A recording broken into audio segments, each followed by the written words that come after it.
Only 1 week to go now in the Jackanory writing competition. Do you want to see your story or poem or play or song told by a famous person on Children's BBC? Send your entries to this address now.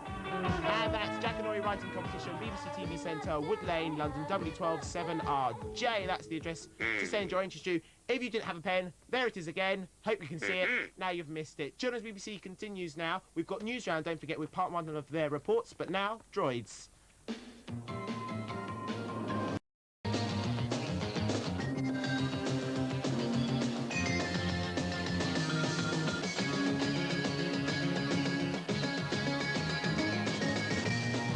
I don't think the credits on droids could go any faster than they do. Anyway, R2-D2 and C-3PO will be back next Monday here on Children's BBC at...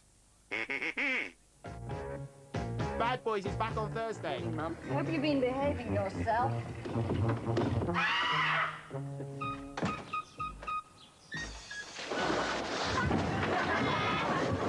And there's a shock in store for Brian.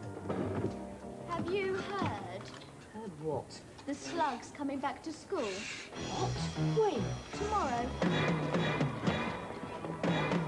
Bad Boys, Thursday at 4:35 here on Children's BBC. 4:35, the same time as Droids next Monday. Coming soon on Children's BBC, Craig will be here with What's That Noise? But first of all, Newsround presented by Juliet. South Africa, Newsround investigates the changing face of this troubled country.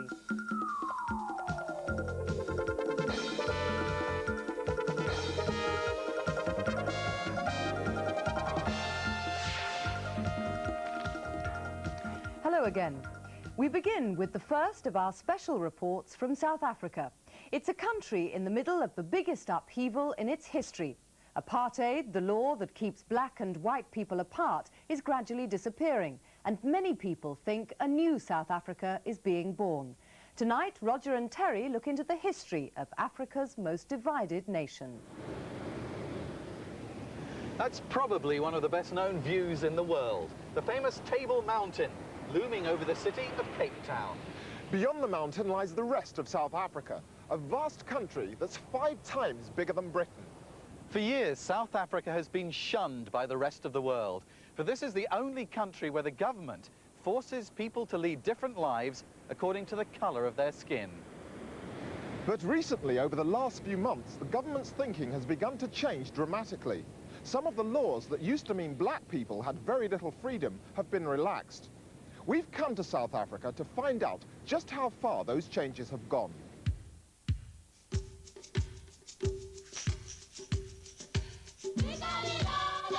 South Africa is a country of striking differences. Dusty plains and dramatic mountain peaks. Bustling cities. And sweeping farmlands. A place where extreme poverty lives right next door to Africa's greatest wealth.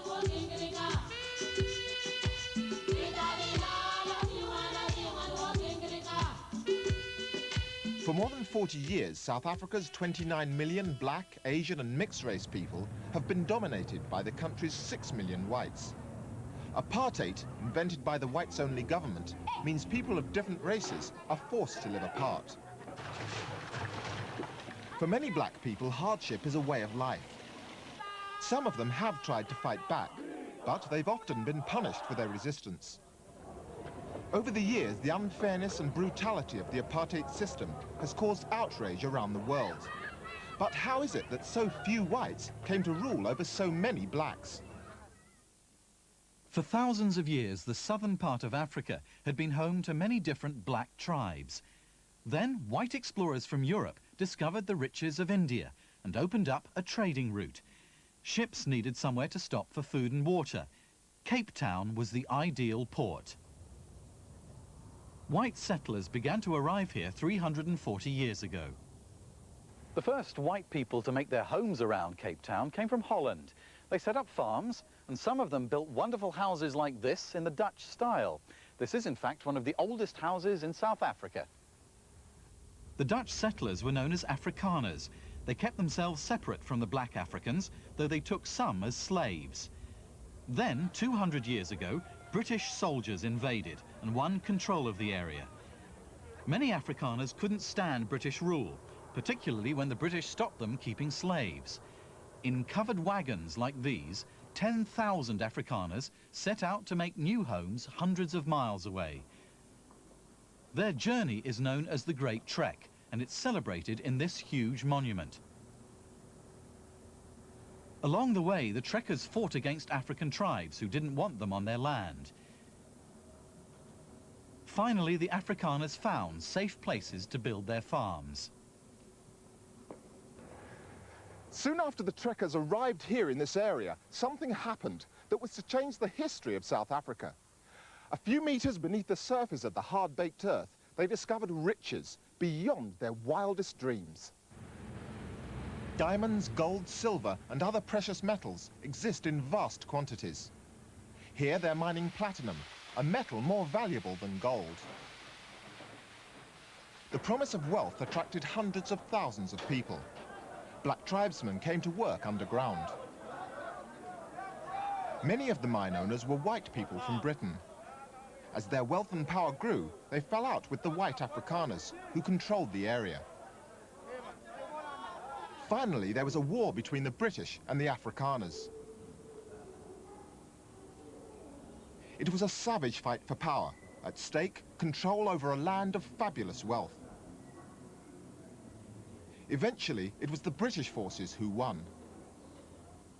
Soon after the Boer War, the British joined all the different parts of South Africa into one country, and that grand old building was set up for the government. But right from the start, no black people were allowed to take part. Though Britain set up South Africa and the Union Jack is still part of the flag, it soon became an independent country. And before long, white voters elected an Afrikaner party into power. It was in these buildings that the South African government invented the laws that condemned millions of black people to a life of misery and turned South Africa into an outcast in the eyes of the rest of the world. And tomorrow, in the second of their special reports from South Africa, Roger and Terry look in more detail at the rise of apartheid and the worldwide battle against it. Operation Blackbird starts today to try and solve the mystery of crop circles. Areas of flattened corn which appear overnight and which have baffled scientists for years. No one has ever been able to prove how these circles appear. Some people think they're caused by flying saucers, others blame the wind, and some even think they're produced by badgers or hedgehogs running round and round. Armed with special infrared cameras that can film through the night, Operation Blackbird will hope to record on video whoever or whatever is making them. A rare total eclipse of the sun happened over Finland yesterday. Thousands of Finns got up soon after dawn to watch the eclipse, which happened at 4 o'clock in the morning. They saw the moon slowly move between the Earth and the sun, blocking out the sun's light. The sun was totally hidden for just 83 seconds. The next total eclipse is due to happen over Central America and Brazil in a year's time. England's Nick Faldo is being called the best golfer in the world after his victory in the British Open Golf Championship. A record crowd turned out to watch at St Andrews in Scotland. They weren't disappointed. That was the shot which gave him victory, his fourth major championship win in 3 years. In April, he won the US Masters title. And finally, something strange is happening on the farm which could change the way that pigs live forever. Newsround's Paul Welsh reports. It's a hard life being a pig. When you're locked up in a pen all day, there's nothing much to do except sleep, eat and sleep again. Pigs are clever animals, and just like us, they get bored easily. When they do, they argue and fight with each other. Life in the pigsty can be far from fun. But this could be the answer. Pig football. It's being tried out on farms in the northeast of England, and it's a big success. Now when they're fed up, the pigs pass the time with a kickabout.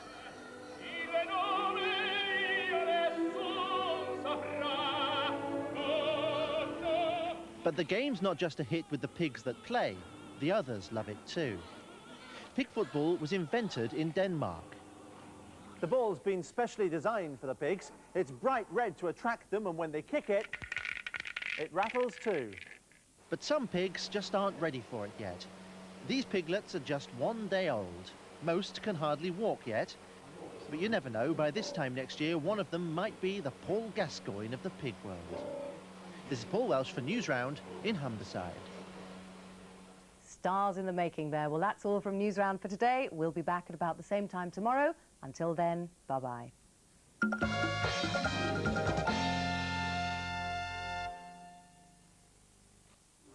This week in Move It, we have one of the greatest athletes of all time, Mr. Daley Thompson.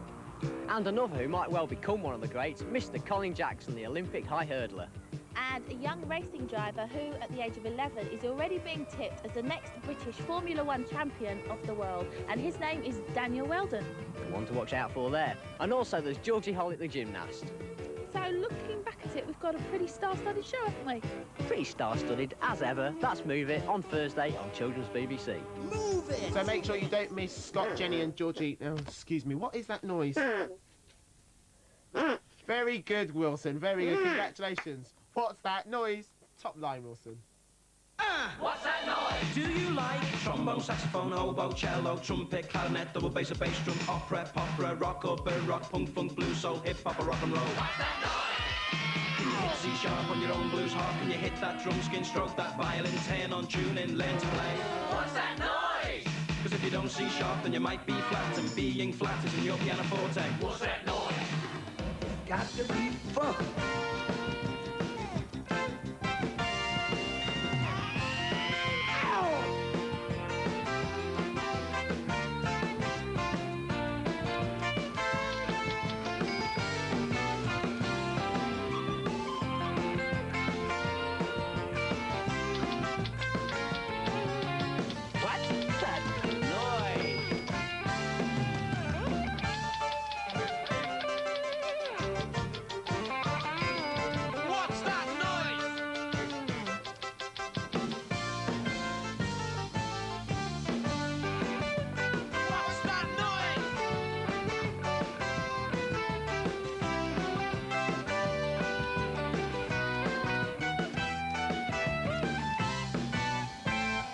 There's no I in nose. And there's no J in envelope.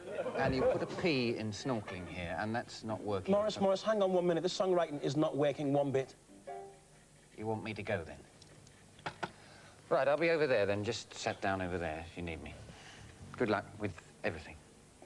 Today's WTN is about writing with people like Morris Minor, who you've just saw. 2 R's in Morris, by the way. Like, how do people write, and why do they write? And like, when you're writing a song, are there rights and wrongs, or can you just make it up as you go along? Things like, what is a jingle? Is that music? What's a theme tune? Is that music? And can anyone write music, or do you have to be like a starving genius who's been dead for the last 300 years? Craig, the next bit I think you'll find is through there. Get it together, will you? Not everyone in here is like Morris Minor, you know. What do you mean they're not attractive? Whoa! You lie! Don't you just love wacky humour like that? So one of our guests in the studio today is Tanita Tikaram. She's a 19-year-old singer-songwriter, and I'm going to ask the guys about them because I'm nearly 24 now, men, and I'm rapidly losing my grip on youth. So, Roland, what do you think of Tanita Tikaram? Yeah, good tradition of love and hate. It's really good. There's a good tradition of love and hate. Staying by the fireside, there's a good tradition of love and hate. Staying by the fireside, now the rain may fall. Your father's calling you, you still feel safe inside. Although your mom's too proud, your brother's ignoring you, you still feel safe inside. Oh, That was her first single? Yes. It was good. I mean, she writes on a guitar, and she's like, you know, she sings and writes at the same time. Alice, you write songs. How do you write? On the piano. I've been learning it since I was 6. I find it easier on the piano. But do the words come first or the music? The music, definitely, first. What about you, Hol? Oh, well, I play the saxophone and I improvise on top of Alice's tunes. Do you write your own songs? Yeah, very occasionally. Any good? Yeah, sometimes. Is it difficult to write a song on a saxophone? I don't actually write my songs on saxophone. I always write them on the piano first. Well, I've got like a scoop for you, because Tanita's going to play her new single for us, which is called Cathedral Song. These guys are actually from Wells Cathedral School, and I've got this fabulous new introduction that I've written, and it's locked into my sampler. Check this out, guys. High tech. That's the wrong button, Craig. Now this one, you're gonna love.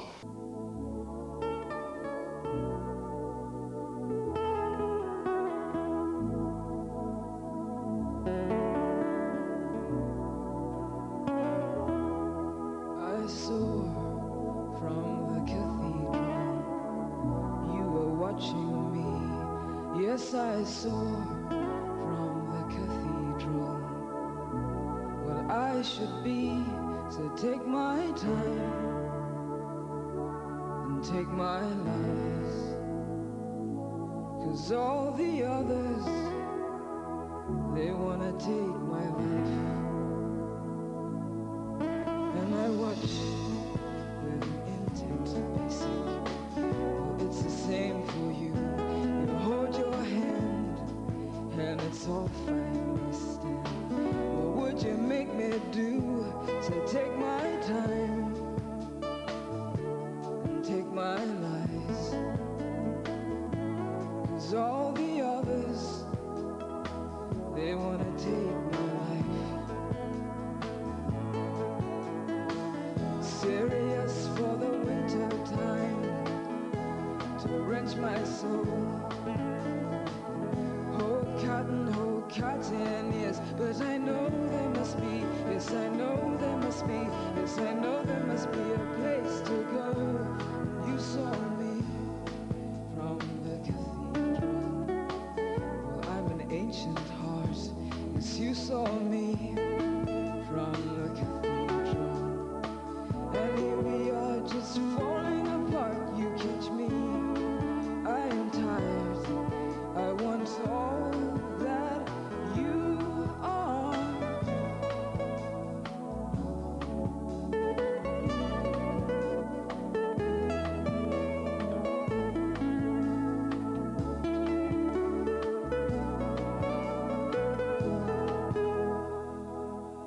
And I saw from the cathedral you were leaving me. Yes, I saw from the cathedral you could not see to see. So take my time and take my life, 'cause all the others, they wanna take my life.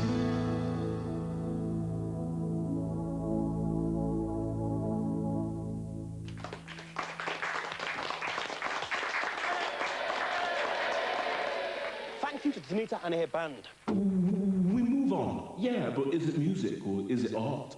Now, you see, some people make a living out of writing much shorter tunes than that. Like all those jingles you see on the adverts for, like, toothpaste and soap powder, syrup and tea, Kitty Cat, Ginger Nuts, DIY and BP.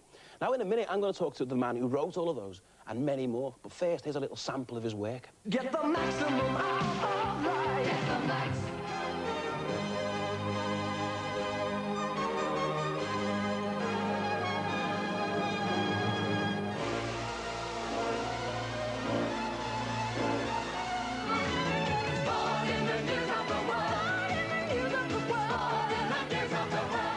This is David Mindell, the man behind the tune, behind many a successful advert. David, one thing that's been on my mind is, why is it called a jingle and what is a jingle? Well, funny enough, the word's been around for centuries, and it was a derogatory term for a poor piece of short rhyming prose. And then in 1930, the advertising industry in America adopted it for a short, poor piece of jingle on the end of a commercial. So where do you start? Like the words, the picture, the product, the what? Well, normally with the words, if it's for television or radio, you normally get a script. And on one side, you have the words that would be sung and any voiceover and sound effects. The other side is the visual. But sometimes you do get a film finished, and you have to write music to it the same way as you would with a film or television scoring. Give me an example. Well, this one, for a bank. This was quite fun because it's obviously comedy, and it's done in the style of an old war movie, a resistance film. And we can have a lot of fun with it and go over the top, really. I mean, we didn't have to treat it too seriously. I'm going to freak you out now. I mean... It's WTN rude question time. I want to know how you get inspired. What inspires you about these products? Do you find this product inspirational? It's wonderful. You don't get inspired by the product. You get inspired by the fact that a good film's been made or a script's been written. People need something done with it. I mean, you don't necessarily get inspired by the product. Well, like this, I mean, porridge oats. I mean, how can you write a theme tune about porridge oats, then?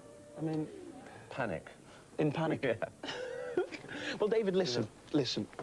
You've got to do me a favour, because I've written some words, because, you know, we need a theme tune for I had a for what's feeling that you might, noise. yes. And I've written some words, and I want you to do as a theme tune for it. Right. Well, this is the way we normally get a script, so...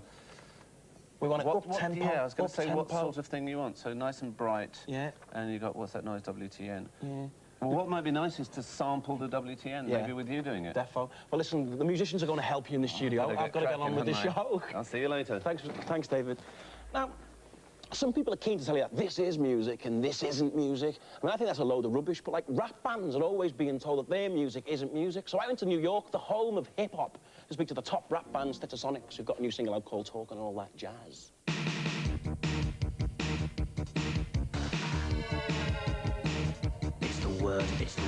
It's the word on the street. Well, here's how it started. Heard you on the radio, talking about rap, saying all that about how we sample. Give an example. Think we'll let you get away with that? Why do you call yourself a band rather than a group? Well, we usually play instruments when we go out live. Got DBC on the keyboard. Yeah. Got Wise, the human percussionist. Got Prince Paul on the DJ.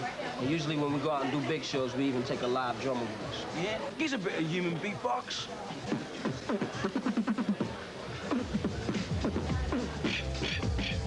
Stop. Check it out, my man. This is the music of a hip-hop band, jazz, well, you can call it that. But this jazz retains a new format. Do you call them songs? Yeah, we call them songs. We've been calling them songs. It's just that. The only people that don't call them songs, it's just that song in the form of the way song has been. It's been established for so long that when a new form of song like rap comes along, it takes a while for people to understand it. We want to make this perfectly clear. We're talented and strong and have no fear Of those who choose to judge but lack pizzazz. talking all that jazz. Do you think the turntable's now evolved into a musical instrument? I think that they always have been a musical instrument. You know, in terms of the way that they're played, in terms of the things that's done with them. It's the same accentation that you see a saxophonist use or a piano player use. You see, you misunderstood. A sample just a tactic, a portion of my method, a tool. In fact, it's only of importance when I make it a priority. And what we samples of by the majority. What sort of messages have you got in your words then? All kinds. Anything from go back to school to learn about Southern Africa to, you know, supporting your parents. We say it all. It seems to me that you have a problem, so we can see what we can do to solve them. Think rap is a fad? You must be mad. Cause we're so bad, we get respect you never had. What are you in it for? I mean, just want money? No, it's just that when you, we are musicians by heart. So when, you know, music is a craft to us. It's just that when you do whatever you do, you want to see it be rewarded. You know, you want to sell be a household name. Stetsasonics, the hip-hop band. And like Sly and the... I'm talking all that jazz. Well, I think it's music. I mean, it's not a lemon meringue pie, is it? It's not a donkey's bottom. But we're going to get some opinions from these guys over here. This is Tony Hawks, alias Morris Minor, an old mate of mine. What do you think then, Toe? Well, I think it is music. As I say, I'm quite biased because Morris Minor Majors have had a rap hit, so and we thought plug, yes. And had one since, of course. So it's definitely music. It's got instead of singing, they use their voices like musical instruments for rhythm, and that track was brilliant. I liked it. On my left here, we've got David Mackay, who we're going to talk to about something else a bit later on. But what about this? What do you think about the new advances in technology and music? I think it's all very exciting. There's good and bad, like there's good music and bad music, and it's how you use the instruments. But that's just a good fun record. I enjoy it. What about Danny from Wells Cathedral School? He's not that short, he's just on his knees. That's the way it is. Well, I like some rap.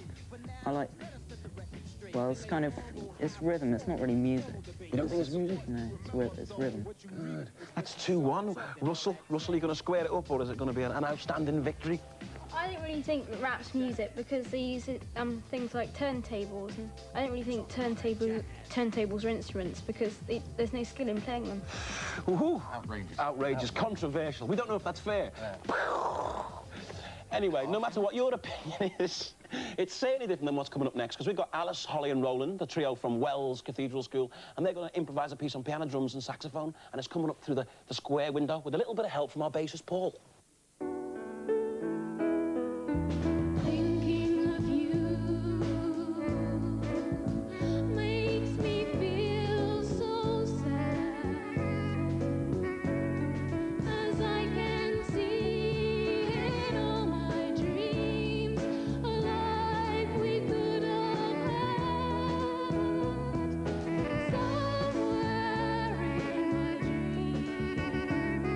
It's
Live on the BBC. Now, this guy here is David Mackay, and he writes music for all sorts of instruments, including some instruments that don't even know they're instruments. He's written the theme tunes for, like, Bread, Auf Wiedersehen, Pet, and Blot on the Landscape.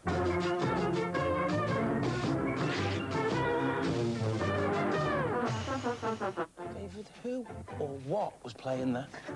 That's a man called Viv Fisher who makes all the brass instrument sounds with his mouth. Yeah? Yeah, funny. It's a peculiar talent. So how are they recorded? Well, we'd work it all out on a synthesizer sequencer Hang first. on, sorry, what's a synthesizer and a sequencer? A synthesizer is an instrument that synthesizes sounds. It duplicates the sounds, makes it sound like a trumpet or a piano. And a sequencer is like a multi-track recording tape. This is it. It records digital information like a multi-track recorder records any regular sort of recording. What's this complicated piece of machinery? That is a sequencer, but it's also a drum machine, and it is a sampler. And in there at the moment I've got sampled drum sounds like Viv Fisher, just with the mouth. Can I have a go? Yes, play away. Hey guys, we're talking my favourite bit here.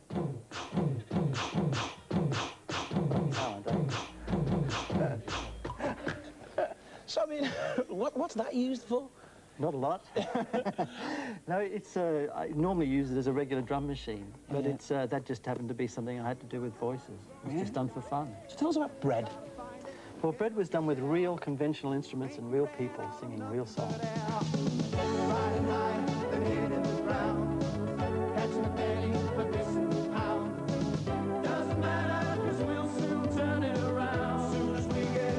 Did you actually write the music down for the new technology like you do for instruments? Yeah, you have to write a song first, which you write out as any top line as a normal song, the melody and the chords. But then you score it for all the synthesizers, telling them what MIDI channel they're on with all the MIDI information. This is a new thing called Streets Apart, which is a new theme. Yeah, well, see, I can see the way you've done it. I can see all the information and all that. But what does it all actually come out like in the end? Well, I record it a bit at a time into this sequencer, and once I've got everything down, just press the button, and it goes like that.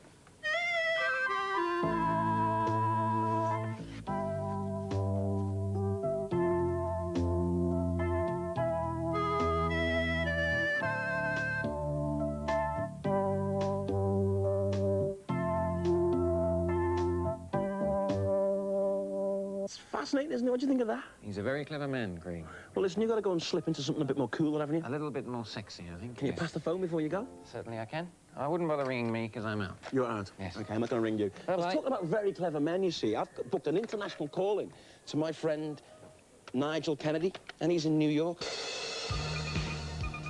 Mr. Charles, I'm putting you on hold. Mr. Kennedy, I have a call for you. You're on the line now. London, you're through to New York. Craig, what are you up to, mate? Listen, man, something's perplexing me. Who ever thought about writing music down with all these little black dots and things like that? Well, to tell you the truth, I don't know who started it first of all, but...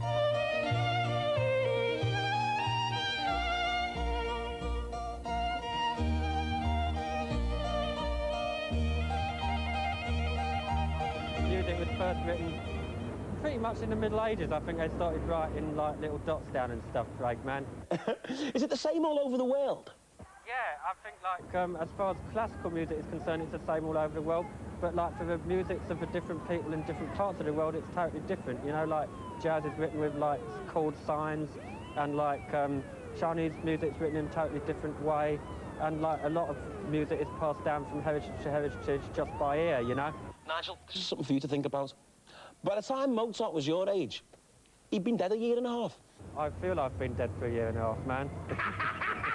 Sorry about that. Now, from one genius to another. You see, William Shakespeare was a pretty funky geezer. I mean, I like all his hits, like Now's the Winter of Our Discontent, Romeo and Juliet, To Be or Not to Be. And my friend Tony Hawks has written a sort of a song in tribute to the great man. So you ready? Antonio, take it awayeth. A oneeth, a twoeth, a 1, 2, 3eth. Hi. Me. You know, the great American songwriters have always written great songs about their heroes, and it's time a British songwriter has attracted myself did one. Here we go.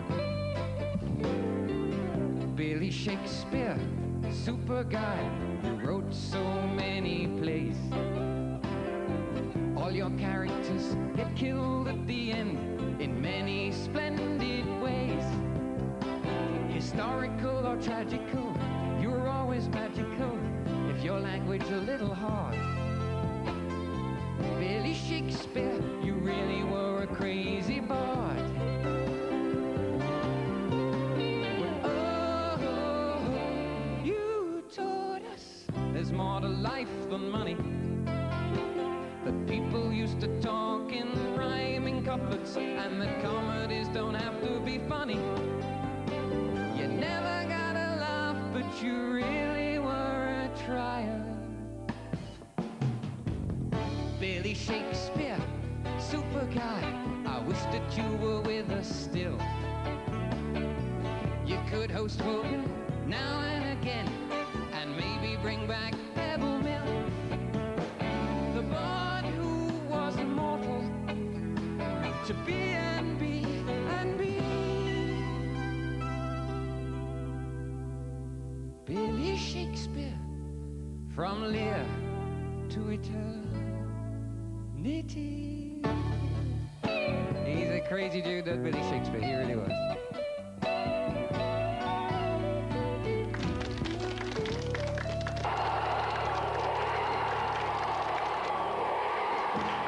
Hey, my main man. Thank you very much.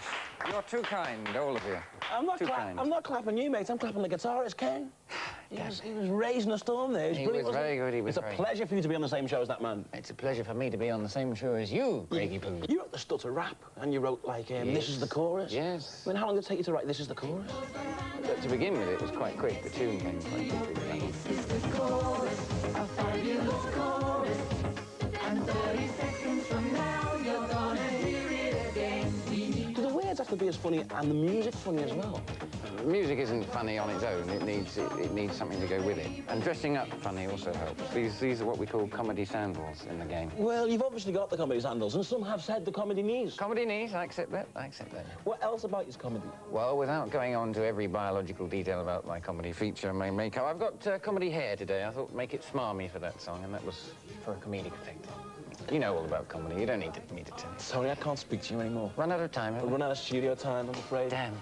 Listen, guys, what we've been trying to say this week is that writing a song is as difficult or as easy as you like. It's a bit like being a supply teacher, really. I mean, it takes on many forms. Oh, excellent comedy. I'm working on it. And talking of which, what happened to our WTN jingle? We need that to finish the show with. Guys, I think they want you to do something on the sampler, if you would. Right. Follow me, sir. I'll go through. Follow me. Right, I'm very excited about this. Yo, Mr. Mindell. Aha. How are you? Totally confident. I'm nearest the door, I can do a runner. This is Sonia. This is Sonia, and Sonia's a real singer. It's a pleasure to work with you. It's great to have you on the show. Get a move on. Love. Here we go, Jack. 1, 2, 3. Don't knock the rock, don't slap the rap. Before you say you don't dance, have you given it a chance? 'Cause there's only two kinds of music. Music you like, music you don't. What's that noise?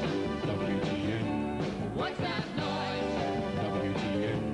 What's that noise? WTN. Studio sound. Bring your music, we won't sell you favors. If you like it, then it's good. Don't tie it down with labels. Because there's only two kinds of music. Music you like, music you don't. What's that noise? WTN. What's that noise? WTN. What's that noise? WTN. Studio sound. Everything and anything, that's what music's all about. From Bach to Beethoven, to a baby learning how to shine. 'Cause there's only two kinds of music. Music you like, music you don't. What's that noise? WTN. What's that noise? WTN. What's that noise? WTN. Studio sound. What's that noise? Ooh, party, ooh, party. What's that noise? Back next week at 5:05, and Hue and Cry are on. Gotta show you something. We've just been mucking around there tonight. What's this? Okay, top trick. Oh, this is really funny. Look, because I need to. Wow, just thought we'd show you that. Totally awesome. Thank you. Children's BBC is back tomorrow morning. Sorry. You want to do some letters?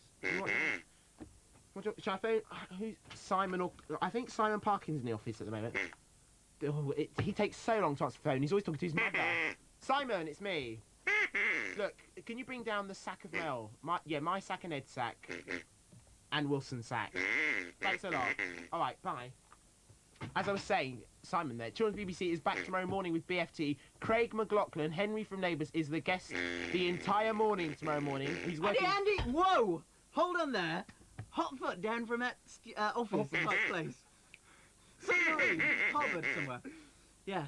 Right. What do you tell me to come down? You were coming down to bring the sacks of mail. Yes, now, you know how Doreen, Doreen's secretary, has a tendency to go early? Yeah. I think the only thing that must have happened is she's taken it all with her. No. Because I couldn't find a single letter. What, for me? For none of you, Well, no, I'd have brought something down from one of my sacks, but I haven't gone through them yet, so, you know. Oh, no. Well, I'll just tell you that... All 8 of them, I haven't been through. He boasts, he said, got to Really Wild Show, 4:35. There's Newsround at 5 o'clock, and Come Midnight Monday, part 5 tomorrow. Well, that's about it for Children's BBC. No, well, look, I fibbed, actually. Excuse me, you see. No, they're for me. No, look. Look, stop it. That one's for you. Wow. Ed, look, here's a picture of some Hang on. girlfriend of yours. Look. And Andy, this one's for you too. Oh, hang on, no. Excuse me, sorry. Lisa, who lives in Bath, thank you very much. Look, this one's for you. Yeah. Friendship bracelets. Oh, Lisa, that's too kind of you. Oh, hang on. Ed's girlfriend. Hey, you're going to look at this, won't you? Look. Ed, what's her name? Wow. Edwina. Oh, we have found the truth and out. Things like that. Simon, look, have a nice Monday night. We will see you tomorrow afternoon and tomorrow morning for BFT and TNT. Take care. Stop it.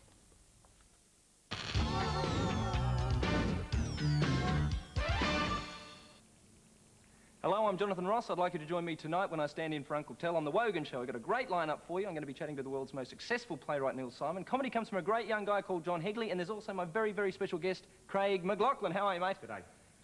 He's going to be chatting and performing his new single, isn't that right? That's right, Digger. Digger. Yeah, so watch me, Jonathan Ross, BBC One at 7 o'clock tonight. What's Kylie really like? Well, fat is the word that springs to mind. Cut. Now on one, starring Jonathan Ross. I think Neighbours. Neighbors, everybody needs good neighbors with a little understanding. You can find the perfect blend. Neighbors should be there for one another. That's when good neighbors become friends. Oh, I'm sorry I'm late. That's okay.